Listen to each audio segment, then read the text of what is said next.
Carolyn Conley here to take you through the week on HRTV. This week, we remembered the winner of the 2004 Breeders' Cup Classic, Go Sapper.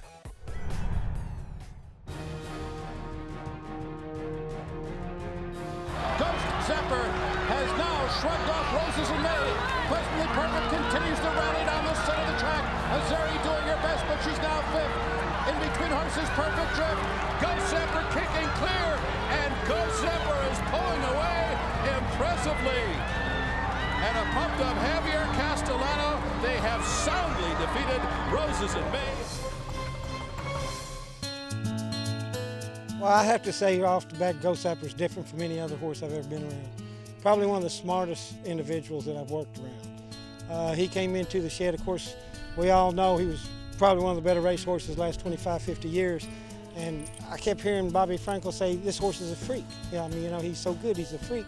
And I never could understand it because he was winning by so much and so easily. He came through the shed. His first 3 years, I can count on my two hands the mares he jumped more than twice, because he was that proficient. He came down there, he knew his job, he just shows extreme intelligence. And Go Zapper is pulling away impressively. Go Sapper's daughter, Arena Elvira, showed off her inherited speed Friday at Aqueduct. Arena Elvira floating Chanel wide into the stretch. And here is Chanel, and Arena Elvira right back at her on the inside. Chanel and Arena Elvira, they're full throttle into the final 16th of a mile. Arena Elvira will prevail, turning back that bold bid of Chanel. Bloodstock expert Alan Porter was on the phone with his thoughts on Zenyatta's breeding plans. There's been so much speculation as to who Zenyatta might be bred to in 2011. Where do we start with this? What's your greatest instinct, or what do the pedigrees say is most likely for her? Well, she's actually a challenging proposition as a broodmare. In terms of mainstream U.S. dirt racing, she actually represents something a little different. Obviously, she's a very big mare, which means you have to be somewhat careful with her from a physical standpoint. You don't want to breed her to something that's also very tall, but you can't go too far in the opposite direction, or else you'll have a horse that's really got parts that don't fit together. And the other factor is that she is a mare that obviously tended to come from well off the pace, and she probably ran her best two races of her life in her two Breeders' Cup Classics, and they were her only races over 1.25 miles, and she probably would have been effective over even longer distances. And so the Belmont apart, top U.S. horses don't get asked to race beyond 10 furlongs. So ideally, one's going to have to think about breeding to a stallion that would introduce some speed without going so far as being a pure sprinter. Now, that said, she's been retired to Lane's End Farm in Versailles, Kentucky, and that's the home of AP Indy. AP Indy has been North America's premier sire of classic-type runners in recent years, and Zenyatta's very good half-sister Balance was bred to AP Indy, and the yearling from that mating top this year's Keenan September sales, he was knocked down to Mr. Benjamin Leon's Bessie Lou stables for $4.2 million. Now, AP Indy is going to be 22 years old next year, and obviously at that age, a stallion's virility is often beginning to decline, so there would be a natural tendency, I would think, for them to feel, as far as he's concerned, it could be now or never. Zenyatta's hometown fans had a chance to say farewell last Sunday at Hollywood Park. Thrilled and proud to be here today. I got my beautiful wife and beautiful racing manager. Who could ask for more? And we're very lucky and blessed to have Zenyatta, and this is a truly great day, and it's very nice what Hollywood Park is doing for us to celebrate Zenyatta and everything John Sheriffs has accomplished, and Mike Smith and the great Barn 55 here and what they've done.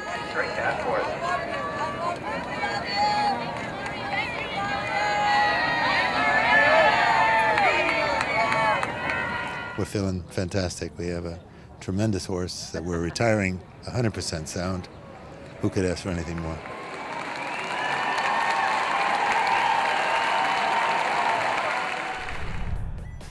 Racing photographer Barbara Livingston provided shots of Zenyatta at her new home at Lane's End Farm in Kentucky.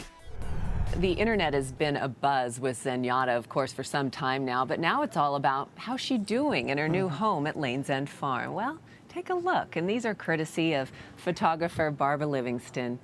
She's doing her dance. What more do you need to know about her state of mind? In the snow. She's going to love it. Wait till she Look gets at turned out that. for the first time and can go visit with the broodmares in surrounding pastures. That'll probably be a lot of fun for her. Wow. She gets to know her new life, her tongue hanging out there. And it's certainly a change. Horses have to adjust mentally, you know, to we a different... see so many pictures that get Eclipse Awards of horses like rearing or falling, usually, or some bizarre one. Look at her. I think Barbara Livingston's should get the Eclipse Award I like for that the one. photo of Zenyatta's eye, because there's that amazing reflection that's beautiful. of everybody standing there that's connected with the horse. I mean, that is an unbelievable shot. You just to have the shot of that intelligent eye, and then the reflection. Yeah, it's gorgeous. To me, that's an eclipse shot.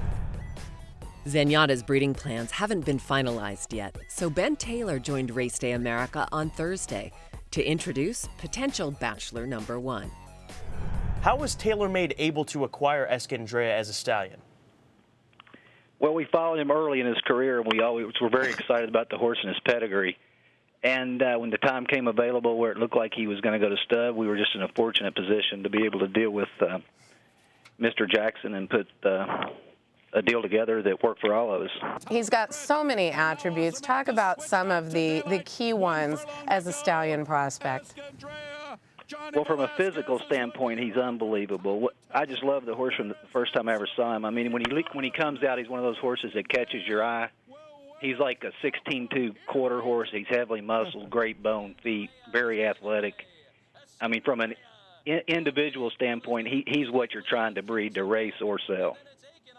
What's been the response like from breeders interested in Escandrea?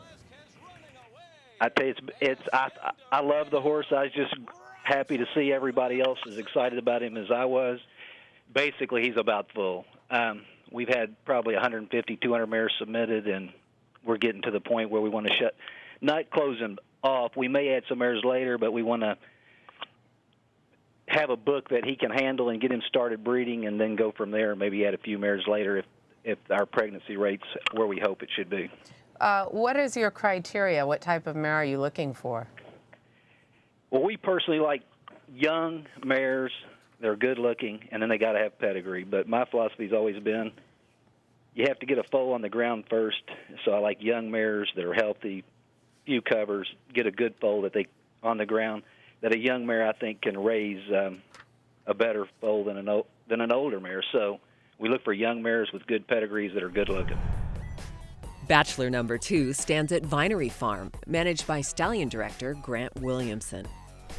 Talk about a horse like Cantharos, who was an undefeated 3 for 3, and he will begin in Florida.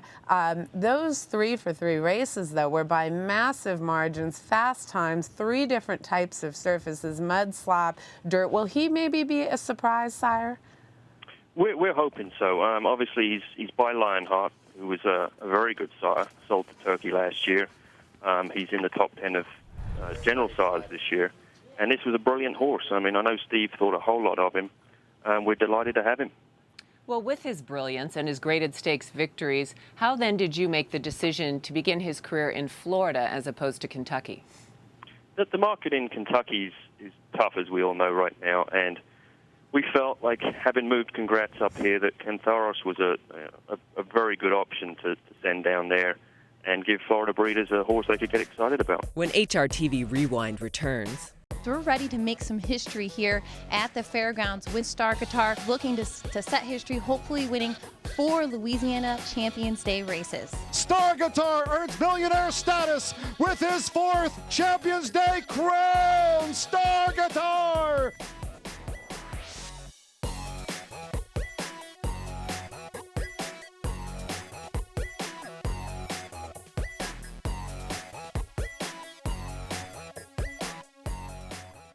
I think I won. I have no idea, but this guy is happy, that's for sure. You have the Derby, the most exciting 2 minutes in all of sports. That was the most silent 2 minutes in all of sports. I don't have a clue who won. Sorry. I believe it was Zin Zhu Lin, part of the entry with Olympic Festival. Now, they showed 14A. I see 14. I can't make sure if there's a 14 or a 14A, but I believe it was Zin Zhu Lin in wire-to-wire fashion. with Antonio Correa da Silva in the saddle. Okay, you say so. Technical difficulties, our apologies. We can tell you, yeah, I believe Zin Zhu Lin, winner of today's Gran Premio Pellegrini Stakes from Argentina. And on that note, let's go to racing where we have audio. Right, Fairgrounds. Fairgrounds Saturday card showcased Louisiana breds in the 20th edition of Louisiana Champions Day. Well, here in New Orleans on a clear and warm day in the Big Easy, temperatures in the 70s. Track announcer John G. Dooley alongside racing analyst Katie Michelet. Katie, 13 races in total here today. 3 graded quarter horse stakes at the top of the card, and then 8 stakes for our state bred stars here on Saturday. Actually, mostly cloudy skies, but hopefully the rains hold off. But much warmer weather for today. So overall, I think it's going to be a beautiful day of racing. We are keeping our fingers crossed that the rain will hold off till after the 13 races. All in all, I think it's going to be a great day of racing, and really excited to see 2 horses specifically because we're ready to make some history here at the Fairgrounds with Superior Storm and Star Guitar. 2 horses looking to set history, hopefully winning 4 Louisiana Champions Day races. Winningest Louisiana Champions Day jockey Robbie Alvarado was on the phone with a preview of the Classic and Star Guitar. And joining us now by phone is Robbie Alvarado. He's the winningest rider on Louisiana Champions Day. He's won more races than any other jockey, and he has 15 to his credit, over 12 wins for Calvin Burrell. Robbie, how are you? I'm doing wonderful, Millie. Thanks. Good. Thank you so much for joining us. I know you've had a busy day already, so we appreciate you calling in, and wanted to get your opinion on some of the mounts you have. Your agent has you pretty booked up on Saturday for the Louisiana Champions Day card. We wanted to start with the Classic Stakes, and you're riding Star Guitar, who's already won 3 Louisiana Champions Day races. How did you get the ride on Star Guitar? Well, I've ridden them in the past. We've had great success together, and Devlin Benoit and now Stahl, they're personal friends of mine, and like I said, I've had some success with Star Guitar, so I just appreciate the opportunity of getting the riding back. Yeah, I was looking, Robbie, you're 2 for 2 on him, but you haven't ridden him since early 2009. What do you remember about riding Star Guitar? I just remember he's a grand-looking colt. He's very nice-looking. He was, every time I've ridden him, he was at the top of his game. He was very dominant against the Louisiana, the state breds. So I think Al's done a great job with him. I think they were a bit disappointed in his effort last time. But coming back to Fairgrounds, the racetrack he loves, he's won 6 out of 8 starts here, so I feel like he's going to run big. And Wild Rally, here is Gray Papillon. Richard Aramia for Tony Ritchie. Gray Papillon romps in the starter handicap. Lawyer Tiffany comes on toward the rail. Late game by Tensa Punch, who's finishing with a flourish. It's Raina and Sweet Rustin in a battle that's come down to a Bob. Sweet Rustin and Raina on a close call. But Lady Zarbridge kept on to a fully stretched Superior Storm in the late stages. Little Polka Dot is third. Lady Zarbridge, it comes up rosy for Lady Zarbridge in the ladies. First to bingo on the far outside with Hallway. Coming inside the final 16th, it's Snake by Kit. Anna Provnik for Eddie Johnston. Snake by Kit in the Louisiana Champions Day turf. Here is a tried and true state-bred champion. Star Guitar earns millionaire status with his 4th Champions Day crown. Star Guitar. Sue Casa, G Casa. Carlos Gonzalez for Brett Calhoun in the Champions Day Juvenile. Sue Casa, G Casa going away. And here comes Flashy Wisecat for Kerwin Clark. Flashy Wisecat pulls away to win the Champions Day sprint. Here comes Cajun Conference and Miguel Mena. Cajun Conference in front, calmed on the far outside. Cajun Conference in the ladies sprint. This week's Lane's End feature race was the Grade 3 Queens County Handicap from Aqueduct. Arson Squad bottled up on the fence. He'll need some running room, but he's ready to roll as the field turns for home. They're at the top of the stretch. Senior's Pride, Stormy's Majesty, giving his final cue. Here he comes, and he's roused to the lead by Edgar Prado. More than a reason, arrives on the scene late on the outside. Arson Squad's in the thick of it. Wild finish. More Than a Reason. Arson Squad. Stormy's Majesty. More Than a Reason. And Stormy's Majesty. More Than a Reason, the upset winner of the Queens County. Over Stormy's Majesty, Arson Squad was third. I want to win the Derby. I'd like to. But it hasn't come my way yet. 70 yards to go. It's Sea Hero. And Matt Miller gets his Kentucky Derby by 2.5 lengths. Training great Mackenzie Mac Miller passed away on December 11th. The Hall of Famer enjoyed an 18-year association with owner Paul Mellon, which yielded a Kentucky Derby winner, Sea Hero, in 1993. Miller, who retired in 1995, was 89.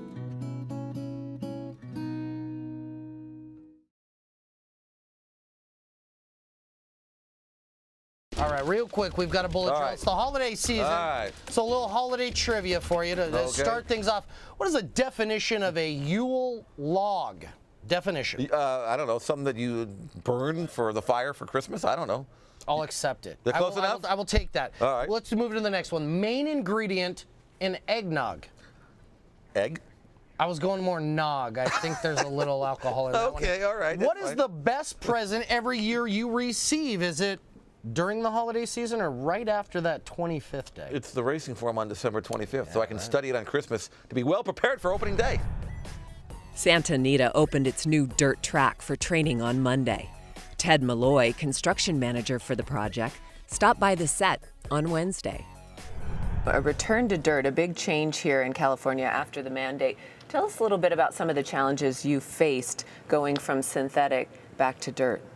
Well, the big challenge is time. You know, we didn't start this project until October 11, and at that time we hired Kutch Armstrong to remove the synthetic track, remove the rocks, place the new base in place, place the cushion in place, and then it was turned over to us last Thursday. And since then we've been trying to get it to settle and become, you know, kind to horses and allow us to train at pretty good speeds. So you weren't then directly involved with the removal aspect of this project? You know, our track crew was not. Right. We just, my job mainly then was to hurry them along. Okay.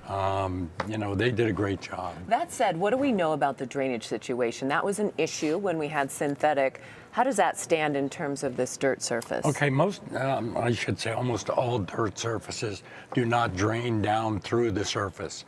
You know, we have 10 inches of cushion material here that's comprised of sand and clay.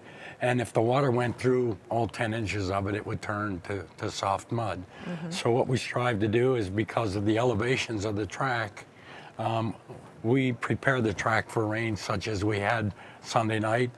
We roll the track, float it, and make it kind of stiff. The rain beats down and rolls off, and we were able to harrow it the next day. At times, you're going to get trapped with your track harrowed up, and it's going to rain and it's going to turn to slop. I'm sure you've seen a lot of New York races where they're racing, you know, in slop. What happens is you hope that most of the water is going to roll to the inside and go off the track, and the rest is going to evaporate. So it is in fact the camber that affects the drainage. That is correct. Okay. Mario Pino joined an elite club of jockeys on Thursday at Laurel Park, winning his 6,300th race.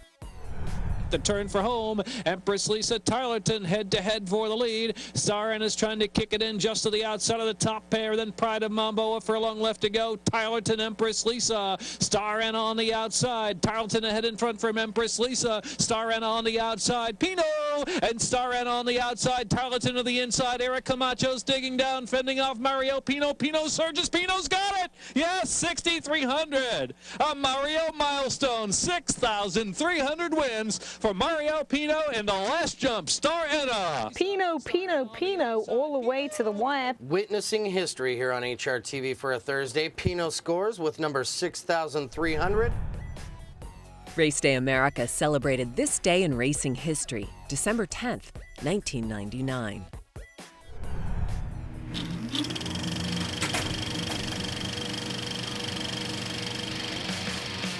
Time to take a look back at this day in history on Race Day America. And on this day, it was all about breaking the shoes record. 8833 was the magic number, and Lafitte Pink-Eye Jr. got there on Irish Nip.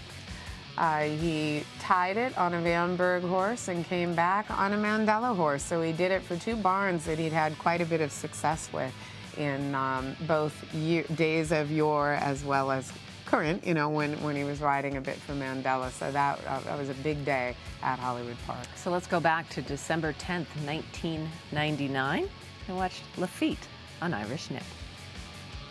3/16 to go. Pink-Eye still got the head in front with Irish Nip. Laps and bounds about to drop off, but Quiet One represents big danger on the outside. Past the 8th pole, Irish Nip still a length in front. Pink-Eye gets a whiff of immortality as Irish Nip is finding plenty on the lead.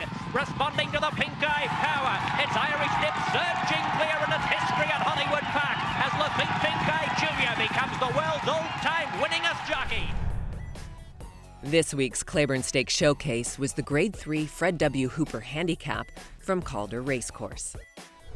And Mambo Meister is drawn within range. He's now taken to the outside, drifting 4 wide as they bunch up at the head of the stretch. Here's Dream Maestro from between runners. Tackleberry is there. She Rock and Mambo Meister every chance down the center of the track, but Dream Maestro got first run. Dream Maestro, Tackleberry fighting tooth and nail from the inside. Dream Maestro, Tackleberry's coming back. Dream Maestro or Tackleberry, heads bobbing on the line in the Hooper. That's all for HRTV this week. Here's a look at what's coming up, including an all-new episode of Inside Information.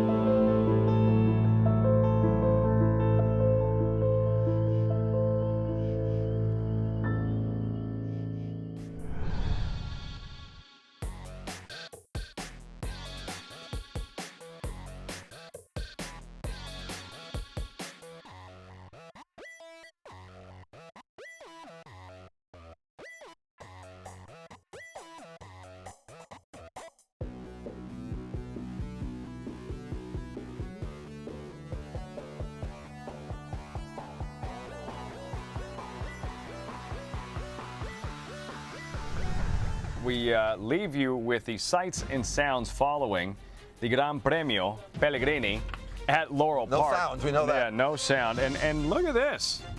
Very subdued are the winning connections following this victory. And with that bladder buster sized champagne bottle, they all start passing it around and taking it right to the head. Look at this. What is this? They won the World Series? Watch this guy.